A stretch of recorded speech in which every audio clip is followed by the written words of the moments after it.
Eric Jesus, diretamente do Campeonato Mundial de Jiu-Jitsu Esportivo 2011. Eu estou aqui com o atleta campeão da faixa preta Master Médio, Luiz Pereira. Tudo bem, Luiz? Tudo bem, graças a Deus.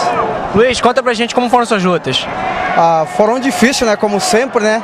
Há vários anos aí, bater na trave aí. Mas hoje eu fui agraciado aí com esse título aí, graças a Deus. Como foi a sua final? Foi muito dura? Foi uma luta leve? Eu acredito que foi a mais difícil hoje, porque o meu adversário lá, o de Paula, é muito estratégico. Mas como eu tinha visto a luta dele anterior, eu montei uma estratégia em cima do biotipo dele para tentar surpreender ele. E foi o que aconteceu. Qual foi a estratégia que você montou? Tentar derrubar ele de cara e administrar os 2 pontos ali até o final.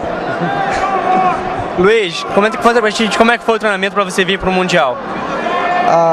O treinamento, na realidade, não está muito intenso, porque como eu só vivo dando aula, não tenho muito tempo para treinar, mas eu, há um mês atrás, aí, depois do Brasileiro, comecei a fazer dois treinos por semana, para melhorar um pouquinho o condicionamento físico, para vir aqui tentar esse título aí.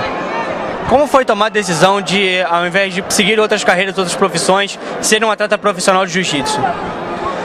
Na realidade, isso veio por acaso, né? Porque eu praticava jiu-jitsu, mas não tinha intenção de lutar ou viver disso, né? Mas aí eu fiquei desempregado lá e aí surgiu uma academia para dar aula, começou a surgir um dinheiro talvez melhor do que eu ganhava em alguma situação. Aí começou a surgir outros trabalhos. Aí hoje em dia eu trabalho, tenho 2 academias em Campinas, na Gracie Barra Ouro Verde, Gracie Barra Anchieta.